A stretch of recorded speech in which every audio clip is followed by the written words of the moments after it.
Greetings, brothers and sisters. I'll give a health update to do with not having caffeine at the end of this thing. I want to do something. We're going to talk about loose tea. I don't know if I'll do it today. Some questions that people are asking me about, all the stuff to do with my habits, my chai drinking habits in terms of continuing. I'm not drinking it. I'm not drinking anything. I'm not really a tea person. I'm drinking motherwort loose tea where I buy tea bags. Buying loose tea is herbal. Whatever the herb is. I buy loose herbs, and I have tea bags. These various. I don't know what they are. A tea bag has a little string on it, and you put it. And there I was going to show people, but I guess I'll just say that someone asked me about the motherwort tea. They don't come in tea bags. Like it's not a tea. It's a loose herb. So my wife and I've done this in the past, and we've done it recently with goldenrod. I just found out this year that goldenrod has benefits, has various health benefits. A lot of these various herbs do, natural plants. I did it with mullein before with my kids. And, harvesting some of this stuff and then turning it upside down so all the, energy, all the nutrition goes into the leaves. Yarrow is something that we used before. And then turning it into like a dry herb, which can go in like a mason jar, or a bag or something. And, it stays good for whatever period of time. And it can be just, you pour, hot water over it and it turns into some sort of a tea, right? And you can either strain it or use strainer or buy tea bags or whatever it might be. And so that's how I do like herbal teas. But anyways, I guess I covered that here. I'll get into the hard stuff at the end of this. I just want to talk briefly about this Graham Hancock thing again, this ancient apocalypse. So my wife and I watched the whole thing, and if you're not interested in, if you want to see the whole thing and not, the big reveal, I'm going to, spoiler alert here. So, it was 8 episodes, half-hour episodes, where we went to various ancient sites all around the world. And, my problem with him and the stuff that was hard to get through, the way that they edit these documentaries and, it's sort of, it seems like it's connected to Joe Rogan, who appeared at the end of the thing as well. Maybe Joe Rogan was financing it. I don't know what his part in it was. But Graham Hancock's thing was he didn't want to change the official story, like the whole paradigm, and confront the flawed nature or the deceptive nature, the willfully deceptive nature of the people that run the official story. He did what so many people do in the truth community. He wanted to amend the official story. He wanted to add to the official story. Like, he isn't getting into the faults of Darwin, and I don't know if he has a position on that, or he dismisses all the evidence about giants and aliens, which, they'll never agree to that. Like, he's talking about these people being stubborn and locked into their paradigm and worldview and suppressing everything that goes against what they have decided is the facts. He's talking about archaeology here and being limited to archaeology and not connecting these ancient sites to their relationships to the stars and astrology. So that's his, limited truther, and wanting to change the mainstream story, which most of us have given up on that. Like, just why even bother with the gatekeepers? Why bother trying to change the gatekeepers' minds? We're looking for the truth in its unadulterated form, right? Where you can only get the gatekeepers to move a little bit. You really can't get them to move at all, but you might think you can get them to move a little bit, right? So there's a big flaw in the whole presentation. But the essence of what he's saying, his point of view, is that around 10,000 years ago, right around the time at the end of the Ice Age, there was some epic cataclysms that wiped out the mastodons and the saber-toothed tigers or cats or whatever they're calling them now. All these various types of there was a lot of animals that have gone extinct, like the dinosaurs before them, and some 50 to 80% of human beings were killed as well. Some of them had to do with the end of the Ice Age, and rising temperatures caused vast floods in areas that people were living in. The Great Flood and Noah and these other reports of floods all around the world at that time because of rising sea levels, because of the ice melting. But there's also some other things that happened. And he went to all these sites, these various, structures and temples, and they were positioned to a certain constellations and point of view of the sky.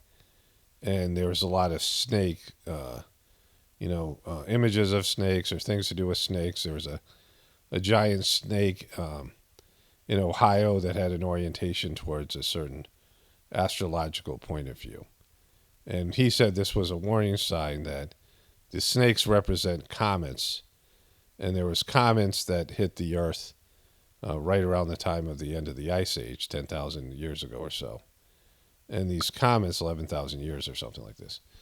And these comets, created, cloud cover and deep freeze in some places briefly, even in warm places. Also, there was all these things that the comets brought fire and destruction, and it wiped out all these various species. And of course, we're in that window of there's this comets that and I forget the name of it. It's not important, at least to buy video. And these comets are coming back around again. And he thought that there were multiple comets that hit the Earth, and there's a layer of like a dead zone, a gray area. I forgot what they call it, whatever it was. At the end of the last episode, I think he called it a black layer or something like this. And everything, all the animal life that was like the mastodons and all these animals that went extinct, none of those animals are found above this layer. And they found this layer throughout America and different places in Europe, and it has iridium and some other things that only come from, like a comet. They say that there was a layer of iridium and other things like it when the dinosaurs went extinct. So this is the narrative, that they're putting out there, and that these comets are, possibly or likely going to hit Earth again. And so what he was saying is that this ancient apocalypse is giving root to a, new apocalypse, right? A possible, a repeat of these events. And it's, it's going to be based in possibly these comets, these snakes of space, right? The snakes of space that are going to come down and do damage. Of course, there's the idea of reptilians and, alien life. I mean, a lot of things that he was leaving out. So that's, it was whatever it was. There were some things I learned, some things, it was okay. But I do agree that we are on the verge of an apocalypse, and I don't know what's going to cause it, whether it's going to be something from space, whether it's going to be an EMP because the Earth's magnetic field went down, or nuclear weapons, or all of these things, right? It's talked about in the Whispers of the Brighter World. I'm going to read 3 of the prophecies that have to do with this. Before I read the prophecies, though, I just want to make one more comment. Like, his position is, like lots of people's position, that the people running the mainstream narrative are just ignorant and narcissistic and locked into their point of view and paradigm. But I believe something else, which most of you guys believe as well, which is they know the truth and they just refuse to tell us. In fact, they're willfully keeping the historical truths and future truths away from us, right? Especially the one about connecting to God internally. That's religion's job, is to divide you from the divinity within, where you can get access to all the knowledge you need through the divine process in your connection to God. But if they're aware of some sort of apocalyptic, extinction level events that are about to occur, if that's, something that's about to happen, and they're doing everything in their power to keep this information from you, lots of people won't care. They could be told the Earth is going to end. They're not going to believe it. They're going to go into some catatonic kind of a state. They'll just pretend they didn't hear what they heard. And I know this because these Whispers messages that I'm going to read you, pretty much everybody who does Sahaj Marg, who has access to these messages, dismisses them. And I'll comment on that after I read them. But I know that the majority of people who read these things and believe that Babaji, the master who gives these messages, is a divine authority, still dismisses them. And even if they believe them, they've done nothing to prepare for what he's saying or prepare their kids, right? So the majority of people are just going to block it out. But if the government told you the truth, or the powers that be told you the truth, there would be some people that would start to act and prepare and start to change the way that they were doing things so they could adapt and figure out a way to possibly survive and leave something for other people, right? One of Graham Hancock's problems, he kept on saying, is, are they trying to warn us of something? These people who built these temples and things. And I'm like, are we trying to warn people in the future? Like, do we build anything? I mean, think about how selfish humans are now. Are we doing anything to prepare even the next generation, never mind, in 10,000 years? Are we doing anything to make sure that we leave a good planet behind in 10,000 years? I mean, it's not how people work. There might be some divine beings, saintly beings, or extraterrestrial guiding forces out there that are interested in, preserving things. But even if these were warnings, the majority of Americans can't hear them and would do nothing differently in terms of changing their lifestyle or anything else to survive and prepare for these eventualities, right?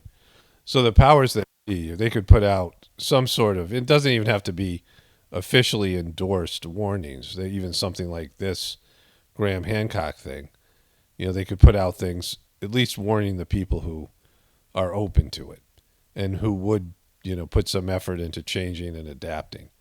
But they're not doing that, right? They're just trying to keep everything status quo. It's a complete failure of leadership. It's really, fundamentally evil. All right, so let's go to these Whispers of the Brighter World messages. I'm not going to read them in any particular order, just the way they're up. Those of you who don't know about these are channeled messages that were given to a French woman, and then she was someone who was physically hurt as a young woman and was basically a shut-in and had a very like a high talent ability to channel messages. And the majority of the messages come from Babaji, the second master of the Heartfulness system, who died in 1983. And there's like 20,000 of these messages, and there's about 11 that were put in a category of prophecies. And there's maybe a couple hundred others that that touch on this subject, right? And I'm going to read 3 of them. Now, he doesn't mention comments. Actually, I'm going to read a 4th one that's not a prophecy, but has to do with the pyramids and things, if I can find that one. But the first one here, this is from Friday, December 29th, 2008 a.m. Nuclear power will ruin the world. This badly controlled power is demonic. One day man will be overwhelmed by its power. Upheavals that will change the world will have their origin in it. It has much wider implications than you can imagine, which contribute to destabilizing the balance of this planet. In this matter also, man plays with fire without actually being aware of the detrimental consequences for humanity. A natural energy will replace all that is currently used and which are harmful to man. Human knowledge does not allow its use for the time being. These secrets will be revealed to men of goodwill who will look into an inspired scientific research. That energy will be non-polluting and not very expensive. Those with money power will not be content with it. Only the absolute necessity for the survival of the world will prevail. This time is not going to happen tomorrow. This is an important statement. I'll get back to this in a moment because he says this a lot. The earth will go through great changes before getting into that. These prophecies do not concern you. You are undergoing the damaging effects of its insidious pollution, which will lead the world to collapsing, but you can neither stop time nor modify the system in place. Then protect yourself as well as possible from these harmful effects and pray for your brothers of the future, Babaji. So again, I want to revisit this idea because he often says this will not happen tomorrow. But the time frame that he gives is that the first big event, like nothing's happened yet, the first wow, this is something big has just happened kind of thing, is scheduled for, at least in terms of what he's saying, in the end of 2025, the beginning of 2026, like sometime around there. I'll read that whispers next. It is from the year 2000. He said in a quarter of a century, and he said in some other message that I'm not reading here that all this stuff would take place in the next century. So this century here that we're living in. By the end of this century, a lot of these things will have happened. Towards the end of the century, more and more. But, we'll live through some of these things, and then some of them will be happening later on. And so let's move to the next Whispers message. It's not that one. It is this one. And that's not this one either. It's this one. And so this is the one I was referring to. This one is dated, I'm trying to make it bigger here, Wednesday, February 28th, 2001, 9 a.m. In a quarter of a century, the Earth will experience a major turbulence. That will be the beginning of a cycle which Earthmen will find very difficult to go through. Fire will literally beat down on certain parts of the world, whereas torrents of rain will pour over others. Cataclysms will follow one another for many long years, keeping men frightened. Many will turn towards a supreme God, beseeching his forgiveness. Forgiveness for more and more aberrant behaviors, as well as for the maltreatment imposed on their nourishing mother, the earth. The failure to respect the elements will lead to the effects generating terror among the population of the end of the century. In future ages, the present layout of the continents will be shattered, maps will need revising, yet the creatures inhabiting this planet will have more than enough to do in order to survive, rather than dealing with those details. Atom will turn, ATOM, will turn against mankind, who will not have been able to harness it, and its lightning power will be devastating. The time of punishment for such a conceit will take place as hard as it can, and men paying for his ancestors' glaring mistakes will suffer without having any control over the situation. The transformation of this planet must go through all these cataclysms in order to be effectively completed. Babaji. Some of this has to do with spiritual cleaning and the egotistical demonic system that we have now. I mean, this is what he says, throughout his works, going back to when he was alive, that there would be some, payment for some payoff, not payment or payoff, but consequences for the way that we're living now. And the deviant behaviors, which you guys are all aware of, the immorality and the egoism that's, contaminating this world. But even with that, there's always something that happens to end a paradigm and begin something else. When there's world transformation, things like this happen, right? Some of these things are just natural cycles. And, there's cataclysms that happen. This has been a very stable time on planet Earth my entire life. The past couple 100 years, 1,000 years, there hasn't been, major upheavals that have wiped out, like half the world's population or even a third of it. And so, this is what we're talking about here, where there's, devastation to life on planet Earth. Because I was talking about Graham Hancock, there was this one that had to do with the lost civilization of Atlantis. So I'm going to read that one. This one was Friday, December 29th, 2000, 10 a.m. The Atlantis civilization was very advanced and much more than yours. When it was engulfed, vast expanses of land were dislocated to become the continents as you currently know them.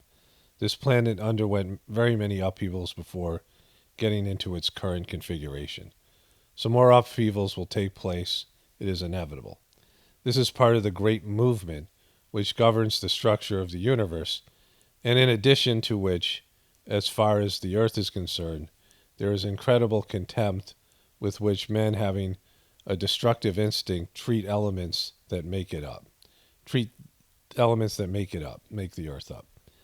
They are not unaware of the serious dangers in which they put humanity, but they continue to move forward in that race for power, primarily their own power subordinated to money power. Others devote their intelligence and action to their brothers, and thus the balance of values tentatively takes place.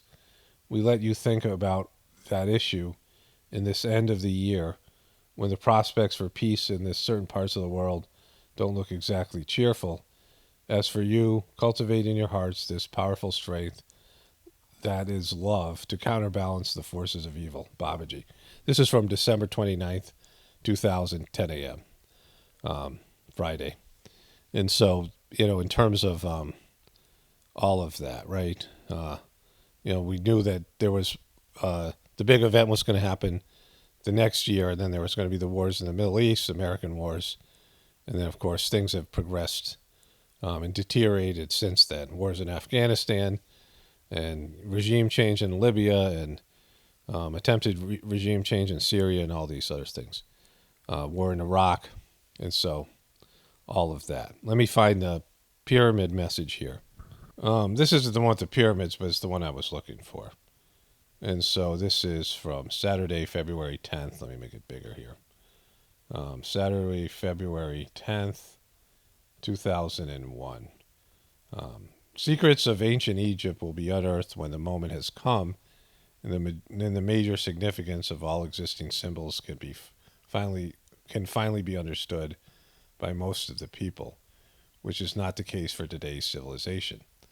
Higher spirits in terms of the level of evolution are not far from that comprehension. They work out key elements of those mysteries, which will help explain one day the true history of the world. The earth, as far as its functioning is concerned, can be compared to a living being with strong points or chakras which maintain a balance essential to its life and evolution. Men, by their ignorance, endangered the future of the world by disorganizing what a higher race worked out a long time ago.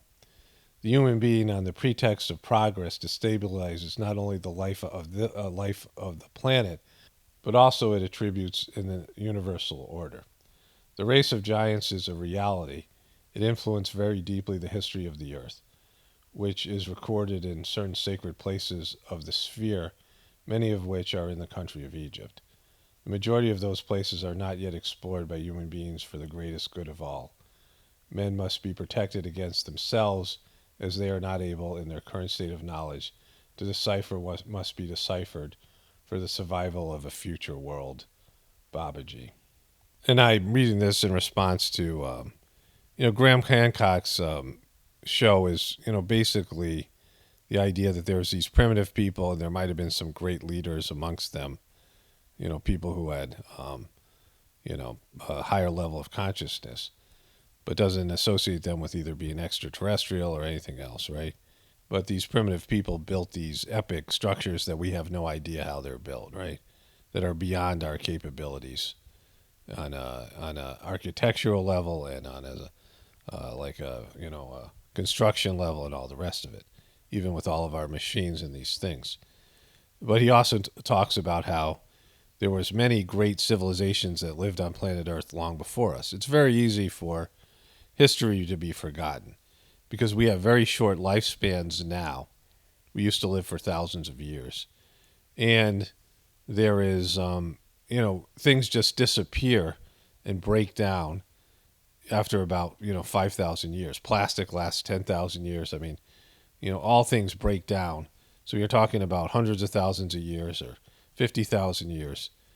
Everything that was available in terms of archaeological proof is gone, right? And so all they have is, word of mouth stories or some, recorded whatever it is. We don't know what happened so many thousands of years ago, right? Hundreds of thousands of years ago. I mean, we can, study the planet and things and, speculate. But other than that, we have no idea, right? It's all just made up. And, when you have nefarious people who withhold the truth and use obscurantism to control the population, deception, then, you're even more screwed. And so that's where we are. But there is a long history here. And I just read those. You can believe them or not.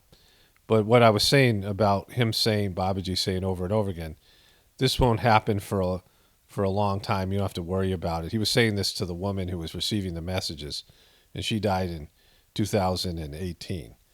And so, for her, she didn't even see much of this stuff. And she was a shut-in living in France and really wasn't aware of things going on in the world, wasn't really on the internet or any of these things. But in terms of the rest of us, especially the younger people, they're going to see a lot more of this, right? Especially if it's all going to happen during this century, a good portion of the destabilization.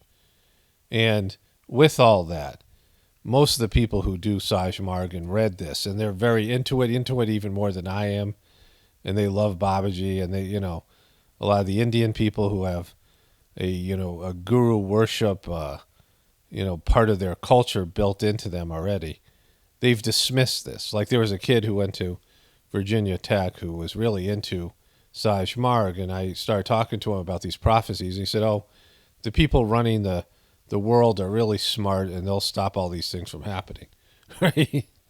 And Babaji had written about these things being, beyond, they're going to happen, right? Even before he died, he wrote about these things in his a chapter from his book, Reality at Dawn. And so, you can believe it or not. I mean, Babaji isn't an authority to you, and Sahaj Marg isn't, anything relevant to most of you. And so, you can believe it or not, but I have this information. I thought I'd pass it on because some people will, start to figure out ways to survive. I mean, that's what Pockets of Future is all about. Finding out ways to figure out to survive, preparing now for the way the world's going to be in the future. And each person has to do that for themselves. Like, I don't have a blueprint. Like, I don't know. Each person, depending on the region of the world you live in, their circumstances are going to be different, and you're going to have to adapt in your own personal way. Or not, right? Or at least in terms of your kids and young people, you have to give them a fighting chance as best as you can, right? You have to prepare them as best as you can. And, if they accept it, they accept it. If they don't, they don't. It's whatever it is. You can talk to them briefly in a very, I'm not advising anybody to do anything, and the kids have been so programmed against their conspiracy theory believing parents that they don't really believe you. The younger generation, they've been so, against the truther movement by the powers that be. But telling, kids, young people, like I'm doing here, this is, what one person or, people are seeing as a collapse of the system. The system appears to be collapsing around us. And if you want to survive it, you're going to have to adapt. Other than that, what else can you do? All right, let's move on. Let's move on to some of the other things here. Okay, so I want to cover a little bit of the Damar Hamlin story here. I covered it quite extensively on my Apocalaughs Now channel, which I do my Sollywood celebrities dropping like flies. This isn't what I'm covering here. I'm going to probably cover it again a little bit tomorrow on my other channel, different parts of this. But this guy, this is a show called Get Up on ESPN, and this guy on the right was interviewed Damar Hamlin's agent, and apparently he's breathing a little bit on his own. He's on a ventilator. They put him into a coma state. And I'll talk about that tomorrow more on my other channel. But what he said was he's getting slightly better. But what I'm going to cover here is their decision to cancel the football game, and how Skip Bayless, who I really don't like, I have to agree with something he has now apologized for, and them canceling the football game. And I understand why they did it, and I'll get into this all in a moment. But here's the first part I want to cover.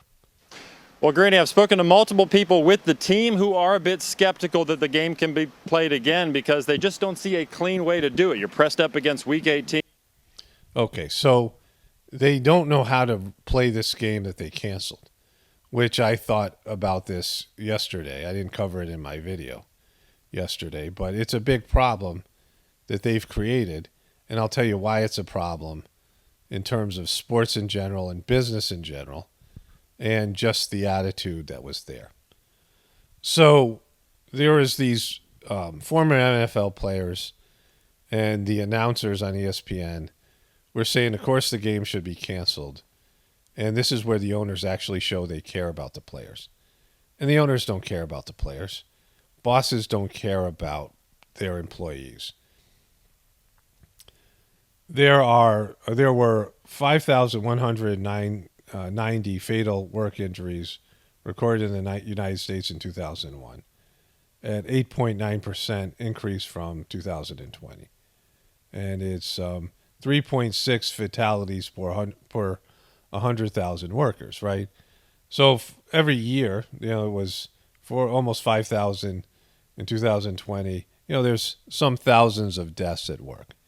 People die at work, right? Work-related fatalities. And that's already up in 2021. It's going to be up in 2022 because of people dropping like flies, right? And so the owners caring about the players, right? This idea that the owners don't care about the players, well, they don't. They care about money. America doesn't care about its soldiers. They say, oh, support the troops and thank you for your service. But they don't give them proper medical treatment in terms of the VI, the veterans, the veterans. My brother talked about this being from his experience with Vietnam, right? And they don't want people who killed other people who have been trained to kill. They don't hire them, vets. And so, coal mine, people die in coal mines there's just all these dangerous businesses out there, dangerous work. And football is a dangerous business. That's why one of the reasons why players get paid a lot of money. And lots of people view it. And we're going to get into this more as we go on. But they were saying they have to cancel the game. It shows they care about players. And the players were not up to play. You could see that they were all rattled and shook. It would have been a crappy football game. Maybe there would have been more injuries. They weren't in the mental state to do their job. And it was an emotional thing. I felt it. People who watched it felt it. It was, it was something we hadn't seen before. But canceling the game has created problems in this business. And these guys still want to make their money, right? They want to make, lots of money for playing football. And there's a certain amount of risk in it. We'll get more into that in a moment. But let's listen to this part. There's two parts here. This is not about a debate. This is about humanity. This is about the life of a young man. So he's saying, this has to do with Skip Bayless' comment, which I'll read in a moment. And that, they're saying that was a no-brainer to cancel the game. Now, I agree with canceling it from the standpoint that the Buffalo Bills certainly weren't ready to play a football game. And maybe even the other team, the Cincinnati Bengals, weren't. But it's created a huge problem in the, what's important in a competitive, in a competition-based, in a sports-based system in their organization in terms of the playoffs and the Super Bowl, and I'll get into that in just a second. And that's why you're getting paid, right? Delivering a, entertainment service where there's some physical risk because it's a very violent, warlike game. Like these are soldiers out there. We don't care about football right now. We care about him. And so this morning I turned on ESPN, and that update I showed you was from that show Get Up this morning. But later, when I was eating breakfast just a little while ago, they were talking about this weekend's game. And so this story lasted as a number one story for 2 days on ESPN in the sports world. Even less is covered by mainstream media. And now they're back to, all right, let's talk about football again. But now there's a problem because they don't know how to play a very important game between two Super Bowl contending teams in Buffalo and Cincinnati, right? And because of them not playing that game and not maybe being able to play that game, the whole playoff, people have been watching, fans of this game, and and I'll get into that in a moment. He's got one more thing to say here. We see the doctors coming out. We hear about the defibrillator being used. The defibrillator is a big part of this. Like if you see that happening, you know that the person's heart isn't working, right? That means their heart stopped. They have cardiac arrest. Had they not been there, he would be gone. So he's saying the defibrillators were used and that he would have died without the presence of doctors working on him, trying to revive him. So this was, they're putting defibrillators everywhere because kids are dropping on like flies on campuses. I covered this in another video, and I'll bring this back around tomorrow on my other channel. So there's that. So let's go to the Skip Bayless thing here. Shannon Sharpe skipped FS1 show over Bayless tweet, unclear when he'll return. So Shannon Sharpe was offended by what Skip Bayless, dislikes Skip Bayless, don't like his voice, don't like what he says, don't like what he believes, don't like anything about the guy. He's one of the people I really dislike. Just, it's something about the guy, right? But I have to agree with what he said here. Skip Bayless apologizes for the tweet after Damar Hamlin collapse. He got savaged on the internet and had to apologize. But I agree with at least it just being a reasonable thing to say. Like, I think the game should have been canceled for the reason I said, that the Buffalo Bills were not in the mental state to safely play a football game. All right, that was obvious, right, from what we were seeing. They were distraught emotionally. I don't think they were actors. I don't think they were acting. I mean, they were wrecked. And, the quarterback looked like he was in a state of shock. And so, it wouldn't have been a legitimate football game. It always would have been, they would have been all this, how horrible the league is for forcing them to play. And there could have been other injuries, and it would have been a disaster, right? So I agree with them canceling, but it's something that they shouldn't have done because they couldn't. They really couldn't cancel, and I'll show you this in a moment. Athletes call for Skip Bayless to be fired after sick Damar Hamlin tweet. And so this was what he tweeted. No doubt the NFL is considering postponing the rest of the game, but how? Bayless tweeted as medical personnel tended to Hamlin on the field in Cincinnati. This late in the season, a game of this magnitude is crucial to the regular season outcome, which suddenly seems so irrelevant. And so they're saying that this guy's life was more important than football. But if it was the case, he shouldn't play football, because football is something that can ruin your life, not just by death, but by being crippled. We'll come back to that in just a second here. But here's the problem. This game has been suspended, right? This was the game that was in question, the Monday night game. And then this is the last week of the season, and they only have a week between this week, 8/18, and the playoffs. And the TV networks have already made their schedules, and they all have they can't suspend it for a week, and that would be a bad decision. And maybe they will, I don't know, but it would be a bad decision in terms of the business, and it gives all the teams an extra week off. It'll affect the outcome of the playoffs, right? And so in Week 18, the Bengals play the Ravens. I'll show you the importance of this game in a moment, right? So the Bengals, after a short week, they played, they started playing a game on Monday, and then they play a game on Sunday, and so they only have 6 days rest, which in football, the more rest you have, the better it is in terms of your health. Too much rest, and you get stale, you have to come back, and you get out of rhythm. But here, the Patriots play the Bills play the Patriots on Sunday as well. And so that's another important game, and here's why.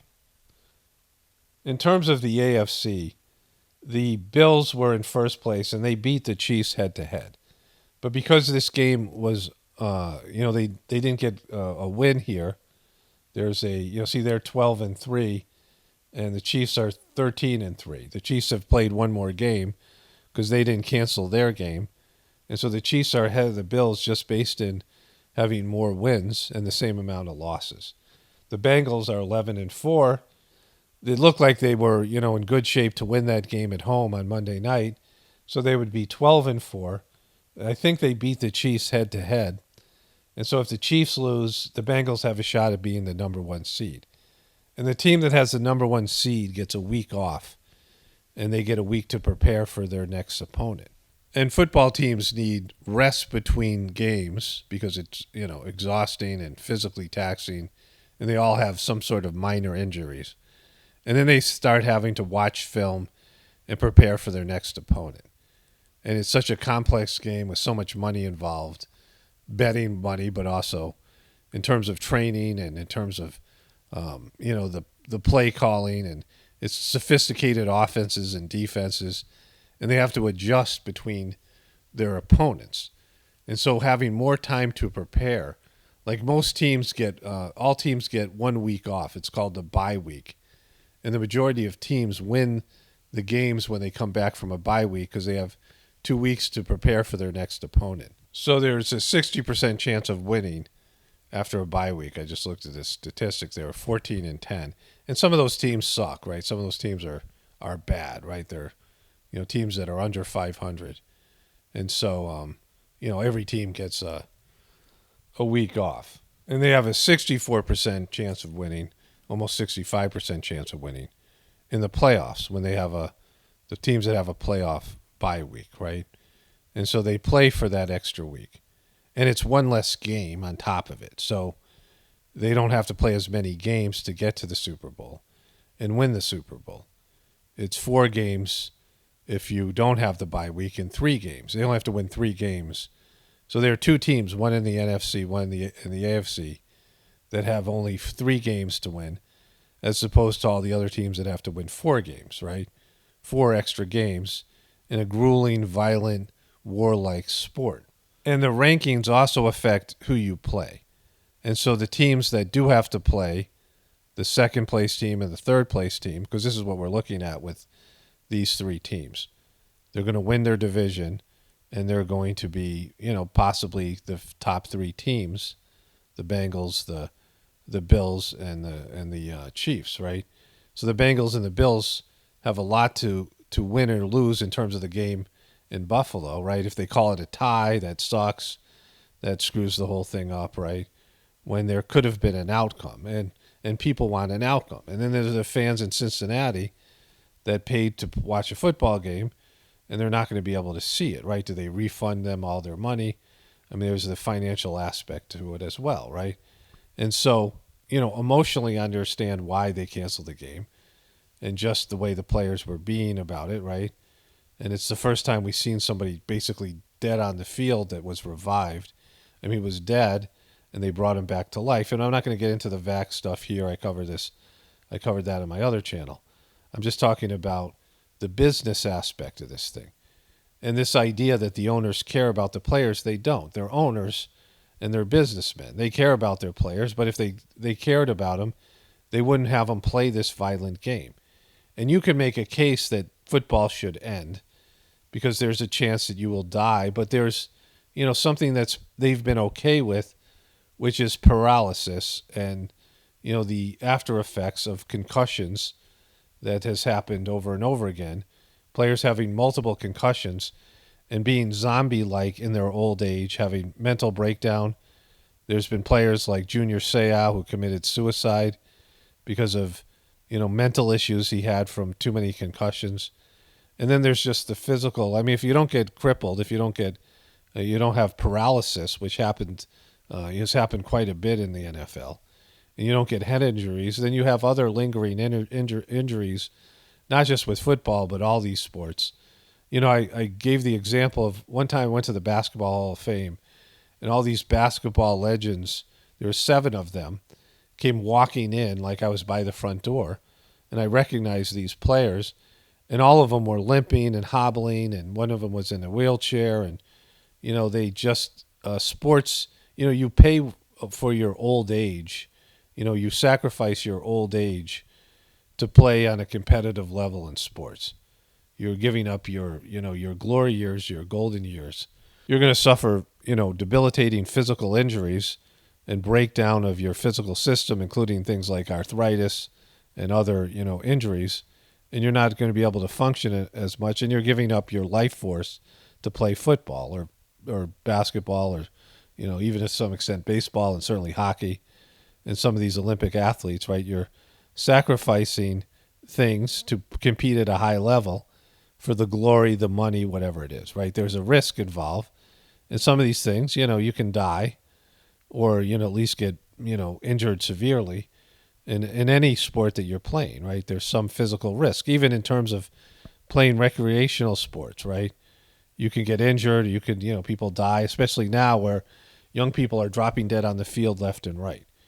And so, in business, especially a time-sensitive business, you have to have it that you don't get to cancel games because, then your whole, if you don't have a legitimate outcome in a competitive business, a competitive sport, the outcome is going to be tainted by them canceling this game. If they cancel this game, then how are they going to figure out which is, the rankings and the playoffs and all these other things, right? And there's just nowhere to put it in. Because if they play this game on 3 days rest, and then the team has to go out the next week, one of the two teams has to go out the next week and play a playoff game. I mean, they should have played it on Tuesday. If they couldn't play it on Wednesday, they should have played it on Tuesday. But now it's too late. They have to prepare for their next game. They can't play a game on before their next game on Sunday.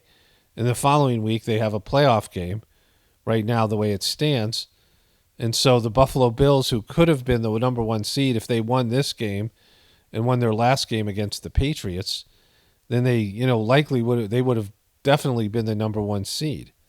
And they still could be the number one seed and had a week off. But now, they've jeopardized their chances of winning, and they're all emotionally, affected by this thing, So, I mean, again, I understand why there's this argument to cancel the game, but then you have to look at it like, oh, well, maybe we'll lose all these football fans. Or maybe you should cancel football altogether because it is dangerous, right? You should cancel boxing too because that's dangerous. A guy died boxing recently. People are messed up, MMA and boxing, and MMA is even worse, right? Might as well cancel gymnastics because, lots of injuries there, lots of physical risk, and not just to professional athletes, but to young people who are, doing these things, and all the young people who are dying now, dropping dead, dropping like flies in all these other sports. Just cancel sports altogether, right? Because there's a risk now, a higher risk of just dropping like flies. People are having cardiac arrest, their hearts are stopping. They might as well not go to work at all because you might die at work, because, I mean, there's so many people have heart issues because of COVID and whatever, the vax or whatever it is, right? So, I mean, this is where we are as a society. Like, you have to, it's going to have to be normalized. Maybe that's the point of this thing, whatever. I believe it to be a real thing. But whatever, if it was somehow staged. I mean, this is our reality. When they canceled because of COVID, there was a fall off of fans and, watching that. And that makes more sense according to the official story. Like, I don't believe in the official story, but at least it makes sense because a contagious disease would be spread more rapidly in closed arenas, like in a basketball setting, right? And they canceled a week of football, the first Sunday after the big event 2001, right?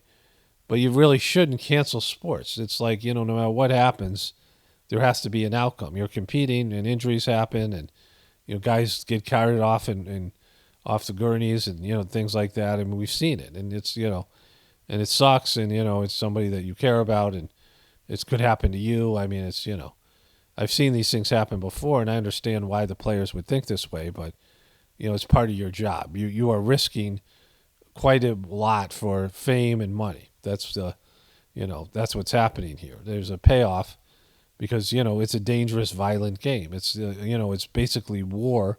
Football more than anything else is war on a field. But anyways, let's move on to our next thing. I just have two more things I'm going to get to. One because it's about a giant, and the other was one I've already worked on some voiceovers for. And there's a bunch of other stuff to get to. There's a Fetterman thing I want to do, Fetterman Smash, a few other things that people sent me, but I'm not going to get to them today because I've already spent, this is already a long video. Andrew Dawson filmed what he claimed was a giant on top of a mountain in Jasper National Park in Alberta, Canada. I don't know if this is a real giant or not, but it is something, right? And somebody sent me this right when I was yesterday when I'm in the midst of talking about Graham Hancock and these things and giants, so I thought he'd include this. In the following days, he tried to get closer to find and film the creature, but in the process claimed to be stopped, harassed, followed, and stalked by the CIA. I'm always a little suspicious when somebody says the CIA is stalking them. Because, again, I don't know what the guy actually said, but the CIA probably wouldn't identify themselves if they were harassing you to not cover a story. They wouldn't identify themselves as the CIA, right? They would, I mean, this guy's in Canada too, and I know nothing about him other than what I've seen in this video. And so I'm always suspicious because grainy footage of a so-called giant or a Bigfoot is not enough to convince people. You could show people an out-and-out giant walking down the street, and there could be multiple videos of it, and people will still say it's a hoax. And even if they do see a giant, they'd be like, all right, what does that mean? Like, there's a giant, okay. See, they're not, most people aren't going to have an existential crisis over existential. I'm struggling with the words today. Crisis over seeing a giant or UFO. Most people dismiss it, or they'll just ignore it in some way, right? They'll kind of, almost process it a little bit, but mostly they'll just pretend it never happened because people don't want to have their paradigms questioned. And, people are falling apart already, and it's not going to change anything. So I'm not sure why the CIA would harass him over this video. That makes it more legitimate if you say that, right? If I said, hey, the CIA didn't want me to put out this video, it would make it more appealing to people. I'll get into more of this at the end with Graham Hancock, who's saying that the mainstream archaeologists and mainstream news people are censoring him and belittling him, and it makes it more compelling. That was a big part of the whole narrative. That's what truthers do as well. They say, oh, wow, they're trying to suppress this, and then people are like, oh, I got to hear it then, right? It's a selling point. Oh, if the CIA is trying to stop him, I bet that is a real giant. He then stops posting videos for over a month, and when he returns, uploads an update video that is extremely strange, and viewers pointed out that it seemed like it was forced. His next video that he uploads would be his last, because a month and a half later, sadly, tragedy struck. That's a brief overview of this strange saga. I just uploaded a full-length video documenting this on my YouTube channel. Okay, so Emily Ratajkowski said, men can't handle strong women after Pete Davidson fling. And I didn't know there was an audio here, even though I can obviously see it today. But I already did voiceover yesterday to this, in response, and then one this morning. Her audio is slightly different than the headline because she didn't say all men. Well, you'll hear the audio here. So this is what she had to say. Okay, so I found the Apple podcast here. It's Olivia Ponton, High and Low with Emrata. This is Emily Ratajkowski's podcast. Emily Ponton has built a massive following on TikTok and landed a place in Sports Illustrated 2022 swimsuit edition. Today we discuss what the last few years of her life has been like, the commodification of one's body, and being a queer woman in the spotlight. Today's episode includes discussion surrounding eating disorders and body dysphoria. Learn more about your ad choices. Visit Megaphone Choices. And this is the quote from Emily Ratajkowski. I hate with dating with men in particular is I feel like they're like, this is okay. Yes. Like you're special. You've done it. So what she's saying here is special is that she's famous and rich. She's a model and I think an actress. I don't remember seeing her in anything, but I do remember from the Sad Dumpling protest, right? She and Sad Dumpling and Amy Schumer protested. I think it was Kavanaugh or whatever, but it was the worst fake protest ever. But she's one of these fake activists as well. And what she's saying about being special is that she's successful in the entertainment industry as a model and actress or whatever. She's famous. And that doesn't mean you're a strong woman, right? So right there, it's, well, let's let her continue here. And they love it and they love it. And then slowly they get emasculated and they don't know what to do with those feelings. And then they resent you. Yeah. And then they start to tear you down.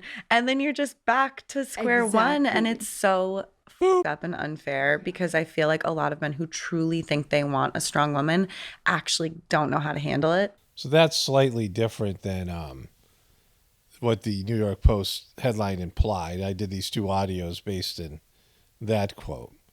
But it's basically the same thing. What she's saying is her being successful makes her strong. I mean, there's just so much self-consciousness and self-evaluation. It's very narcissistic and self-involved, right? Me, I. It's just, it's hard to listen to. We see this on just with most of the feminist movement. And so that's not strength. It's, narcissism comes from a place of insecurity. The majority of divorces are initiated by women. It's 70%. And feminism has increased the divorce rate. And feminists are far more likely to get divorced, right? If you don't want to get married and you think it's just a construct, whatever. You want to be alone. You like being alone. I mean, that's your choice. Anybody can make those choices, right? But if you're going to attribute it to that men don't like strong women, right? Let me get into the stuff I already posted about this yesterday. So I saw this article from Emily Ratajkowski, this statement that men can't handle a strong woman. And I wanted to do the audio. I mean, I couldn't wait to do the audio today, and I'll put this video out tomorrow. Because by strong woman, she means boop, right? She means biatches, right? She doesn't mean strong women. Because when a man gets married, I would say 95 or 90% of them want a strong woman. When you're in a marriage with a weak person, when you're in a marriage with a person who's incapable of pulling their weight, whatever it might be, it sucks, right? Being in a marriage, being in a family situation, it shows you whether you're strong or not. Being able to put up with mundane tasks and tolerate, the family members and all these things takes enormous strength. The day-to-day grind and getting meals on the table, changing diapers, I mean, whatever it is, right? Stuff with the kids, stuff with life in general, it's really stressful. Just earning money and, paying the bills and doing all that clerical work, I mean, it's all very difficult. And if you're doing that by yourself, if you're a single person doing that by yourself, it sucks. If you're a single parent, it's very difficult. All single parents, I mean, have an enormous, task, especially if they don't have a support system. And so when you don't have a significant other, it is hard. But if you have a significant other who's draining you, who's weak and needs to be carried in every possible way, and has mental issues or any kind of, issues, debilitating issues, and is just, a weak person who can't pull their weight, it's a disaster. It sucks. And it destroys, I mean, you really can't be married to somebody like that for long because they just drain you of your energy and it all ends up collapsing. And so this idea that men can't handle a strong woman, every wife who is able to stay married and produce a family and do all the work necessary is a strong woman, right? Every housewife, every mom that was, in the 50s and, the 20s, 40s, 50s, Aboriginal women, I mean, going back, thousands of years, were all strong women, right? And in general, in the relationship, the women outperform the men. They do more work. They keep the family together. They spend more of their life's energy. Certainly, creating a baby inside you, it takes enormous amount of energy, breastfeeding, all those things. And in most cases, the women are more into having a family than the man, and they do more. They just spend more of their energy and life force in the relationship, and men like it that way, right? I mean, maybe men aren't appreciative or grateful for it, and they're not aware of all the things that their significant other, their wife, does for them. But, when it isn't there, they appreciate it, right? And so men don't want a weak woman, right? Men don't want to be married to a weak woman. So this statement's ridiculous, right? What she means by strong women is biatches that are constantly telling you what a piece of crap you are because you're a man, and what privileges you are because you're a man. And they're constantly calling you out for being, sucky in one way or another, or just linking you to all the other horrible men that are out there in the world. And they're constantly calling you on your faults, or they're imagining your faults. I mean, you're going to have faults anyway.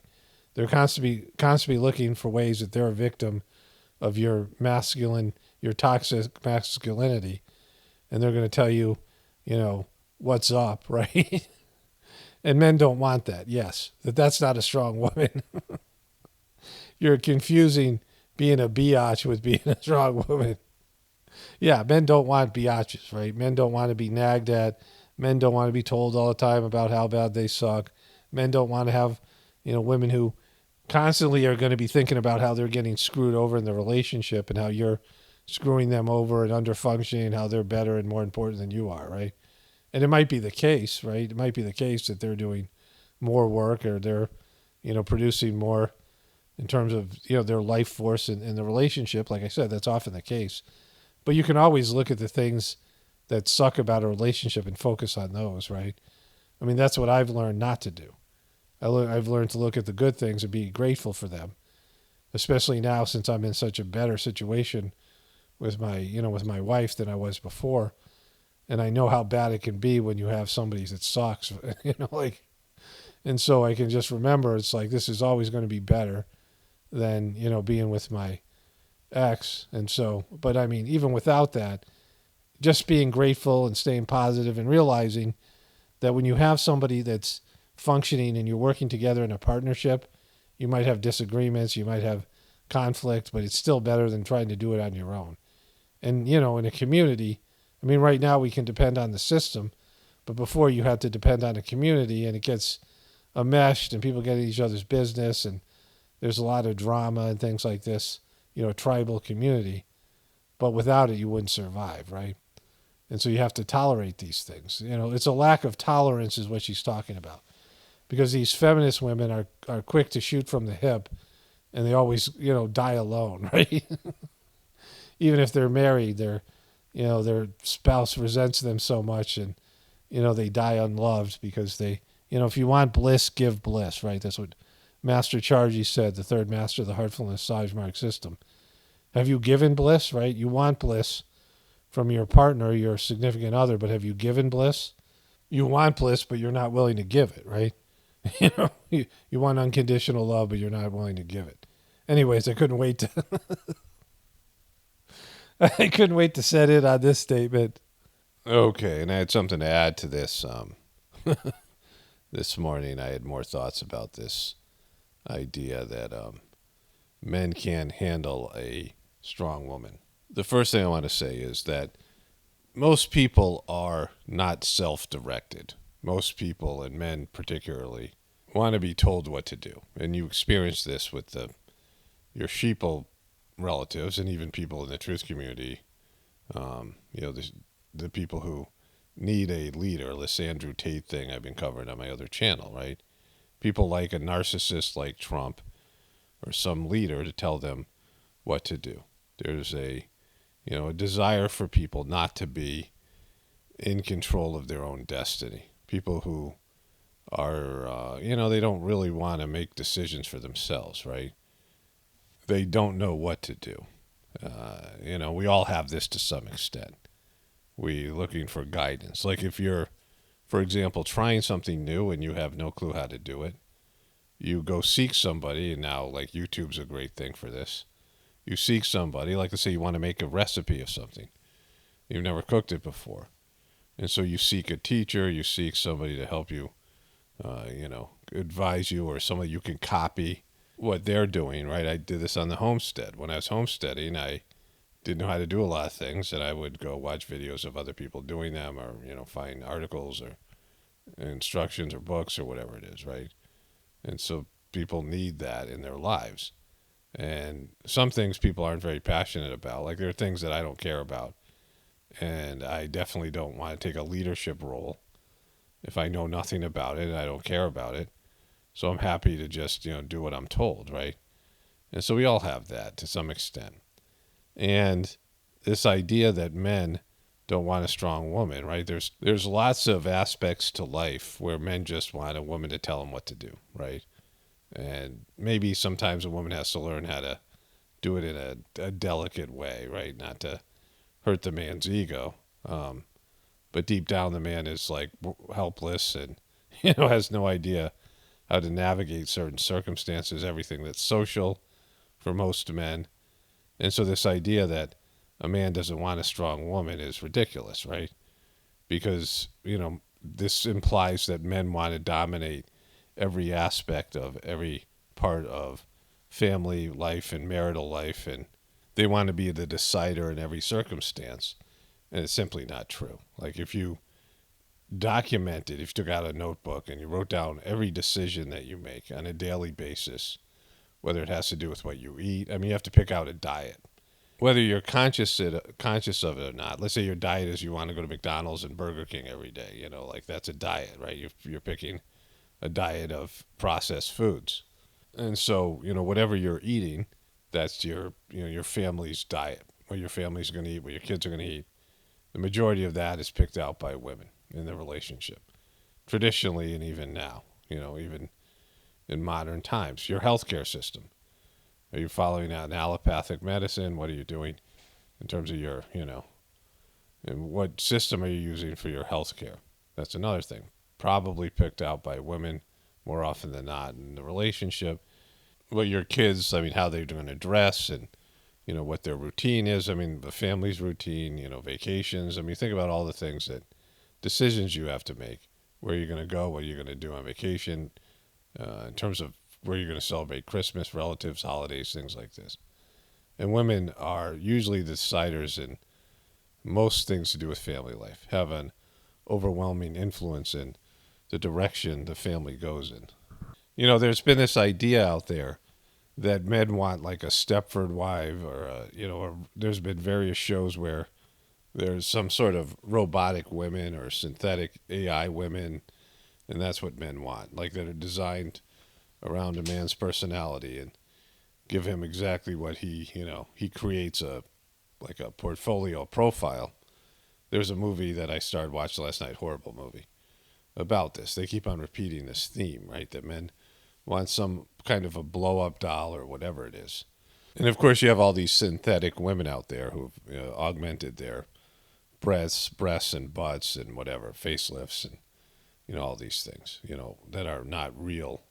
They're not 100% organic, anymore. They're, mixed with whatever it is, right? And so there's this idea that that's what men want. Like they want some artificially created, doesn't think for themselves, slave woman. And men often don't know what they want. They don't understand themselves in terms of their relationship with women, and pick women. If they picked a woman, they would be miserable, right? And there's this idea of multiple wives, and I've talked about how, it's such a disaster for men to have like multiple wives, right? You can't even keep one woman happy, and then you're going to have multiple women. And so all these things that men think they want, or they've been told that they want, or they don't know what they want. But in reality, there are good marriages out there. And the good marriages are reliant on the woman being a good woman, right? It can be a good man. It has to be a good man to some extent. But a good woman makes a marriage. You can't have a good marriage without a good, strong woman. And what I mean by that is a woman who has the ability to endure, right, the suckiness of life and marriage and men to whatever extent, right? A woman connected to God who has a good heart and is, a loving heart, right? A woman with a loving heart is essential to any good marriage. And that takes strength. It takes strength to have a loving heart in a painful world. But when Emily Ratajkowski and these other, she was there with Amy Schumer in that protest where I said Amy Schumer looks like a sad dumpling. She was the other celebrity there.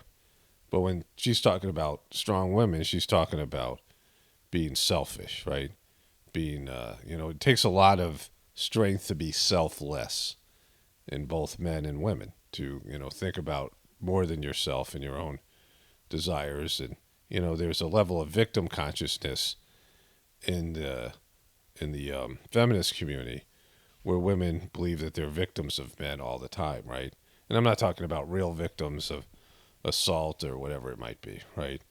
Of sexual abuse and, all the things that both men and women endure in their lives from, abusive parents and people and whatever. I'm talking about, just this view that you're getting screwed over all the time, that men are trying to screw you over all the time. That's the essence of the feminist model, that men are trying to take advantage of you and you have to speak up for yourself constantly.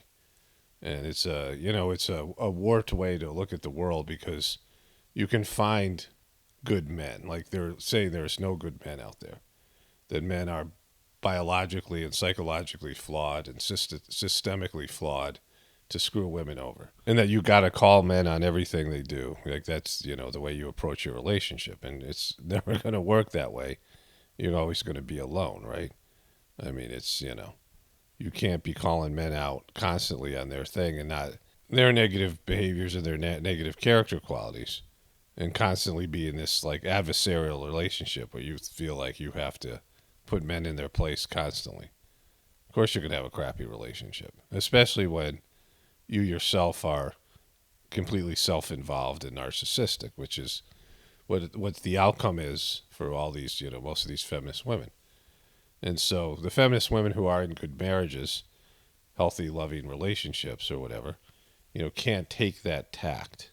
And, men can't take that tact either, because there are men who are like, oh, women suck. I mean, they're anti-woman, right? That all women are, going to manipulate you and are horrible people and whatever. They look at it like, right? I mean, if you can't take that position, you might as well just give up right away. If you're going to say, all women are going to screw you over and they're deceitful and, all men are abusive and whatever it is, right? There are both men and women who are in good marriages, who are good spouses. And they stick together because they know, if they're smart, what else is out there. I mean, that's what, kind of makes a good marriage, is being grateful and being appreciative of what you have. And if there's people like that and you're not in one of those relationships, that's on you, right? Like if you can't find somebody, then there's something in your subscaric pattern, in your personality, that's preventing that from happening, right? If you can't find somebody who's, a good potential spouse, and there's not a lot of them, right?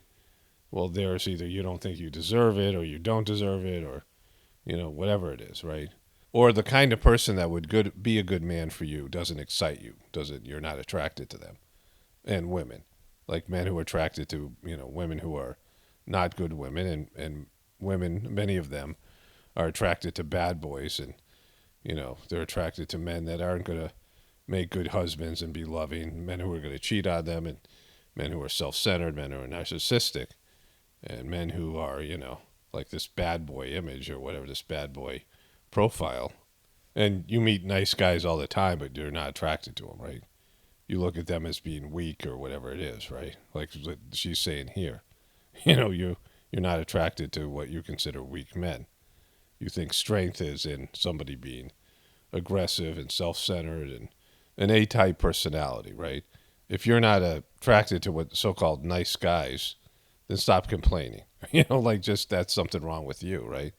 You're attracted to, men who are in themselves selfish, narcissistic, and bossy, and, what you consider strength, right? Anyways, it's a something kind of failure inside your own system, and you got to figure out, how to fix it or stop complaining, right? Then accept your fate, that you're always going to be with men that you consider abusive because that's what you're attracted to. But anyways, let's move on to the other stuff. I actually want to weave all these things together. Like I was talking about with this thing with Graham Hancock, it's very easy to come up with a solution that sounds good when you do a good job of dissecting the mainstream official story. This is a big problem in the truth community. because we know the people who run the system, and the system itself is built on deception. So it's easy to criticize them and find fault with their everything, right? And so you can display why there needs to be a change in the information, and everyone can kind of agree on the fact that the system in one way or another is lying to us. But it's harder to come up with the truth. It's easy to prove the lie. It's harder to figure out the truth, because you don't really have any starting point where you can find actual physical material evidence, and there's so much disinformation out there.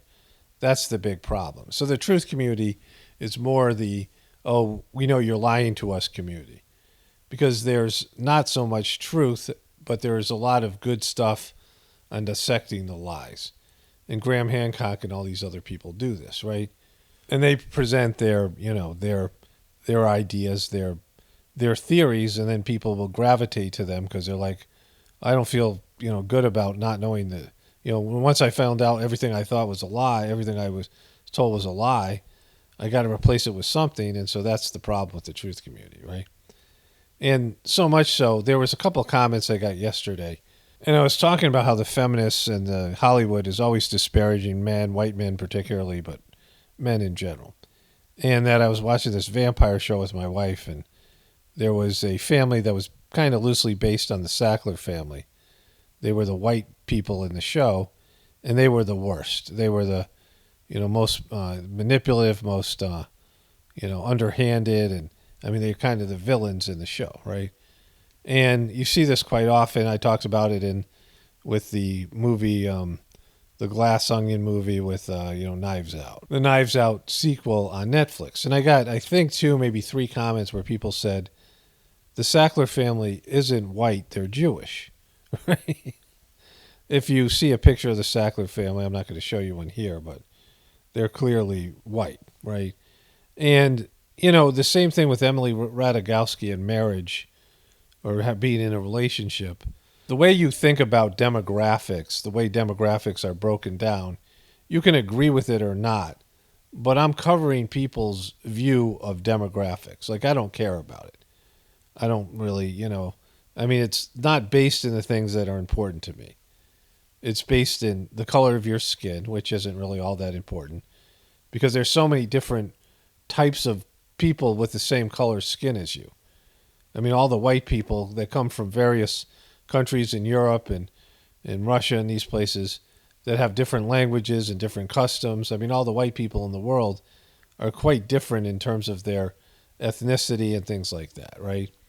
And then things to do with gender, things to do with sex, and then now to do with sexual orientation. There's just all these, these are the ways that they break people into groups and say, this is your group, this is your subgroup. They could do it by IQ, or they could do it by the kind of work that you're most, that you're talented in. Are you a laborer? Are you a white collar worker? They could do it that way, right? Sometimes they do it rich and poor, and then sometimes they do it based on your own choices, Republican or Democrat. But this is their system of breaking things into demographics. And the way they categorize white people is basically the color of your skin.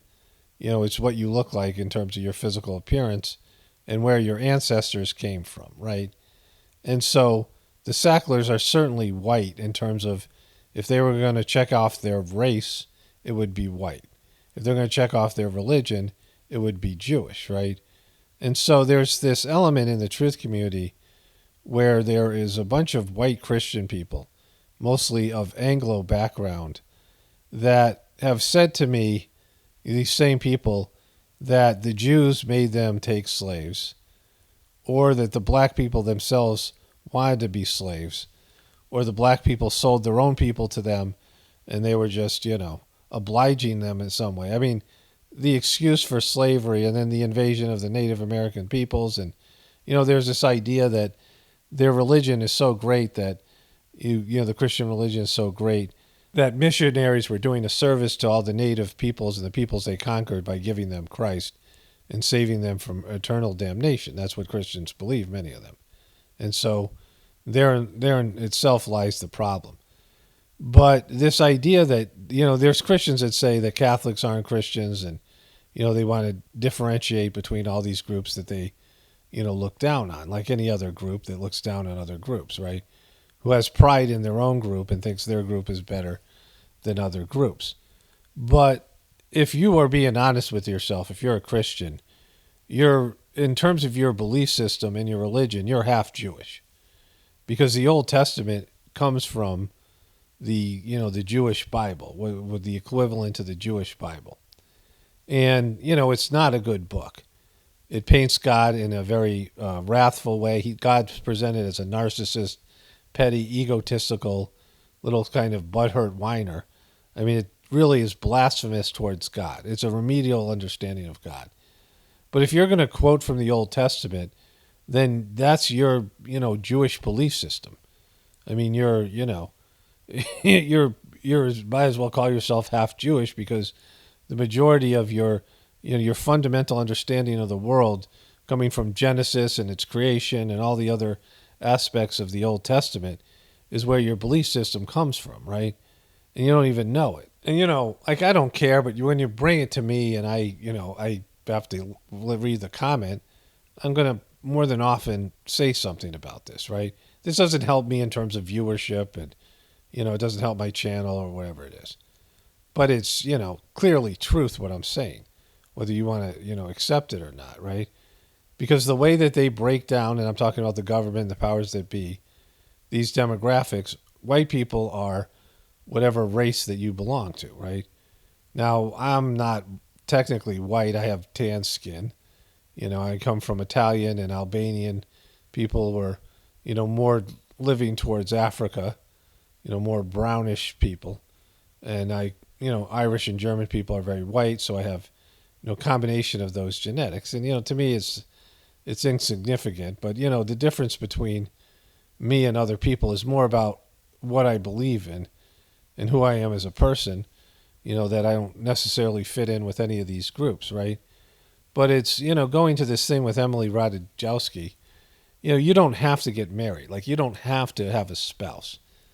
But if you want one, and if you believe in that, if you think it's just a paradigm, it's just a construct, like governments are construct, it's not, because raising children and a natural predisposition to have children is a part of mammalian life, right? Men and women in various species come together. And some of those species, the man sticks around to raise the kids, and some of them they don't, right? Some of them, the women have a collective, like elephants. It's, the herd is basically all women. And once in a while they run into a man who bangs all the women in the herd, a male elephant, But that's about his level of contribution, right?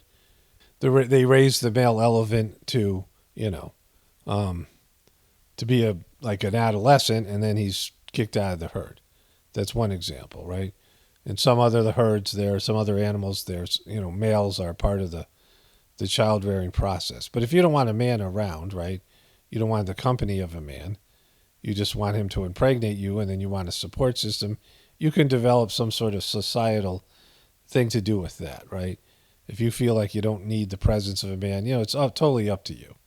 You can do that on your own. But if you do, then there's no reason why you can't be in a successful marriage, because they exist, right? Someone like Emily Ratajkowski, who's famous and rich and, a model and an actress and all these things, she has her pick of the litter. She can attract men to her.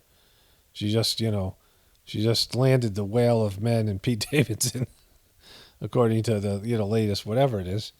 And so there's no reason for her not to figure out a way how to be in a relationship by picking a good man who's capable of such things, because some men aren't, and then adjusting yourself to rise up to it and figuring out how to have a positive relationship, right?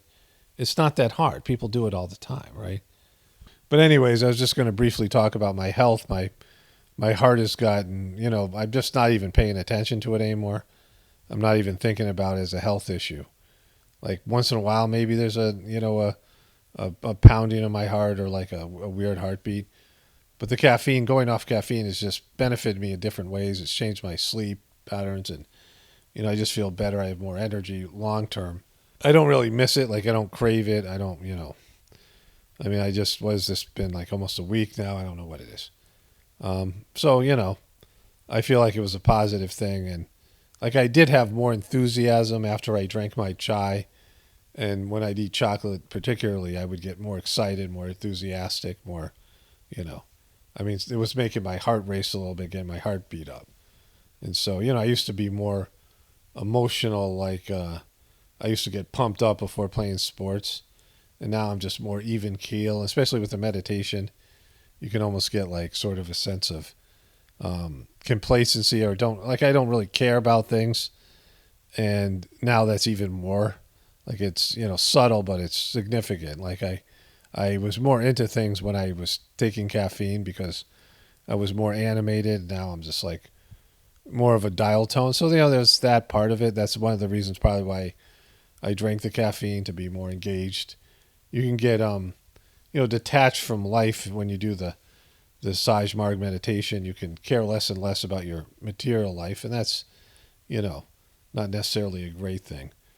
But you know, overall, I think it's been a positive thing. Only spirituality will save this world. It's paramount, definitely important for the Apocalaughs and the Ascension. Everyone have a blessed day and be grateful.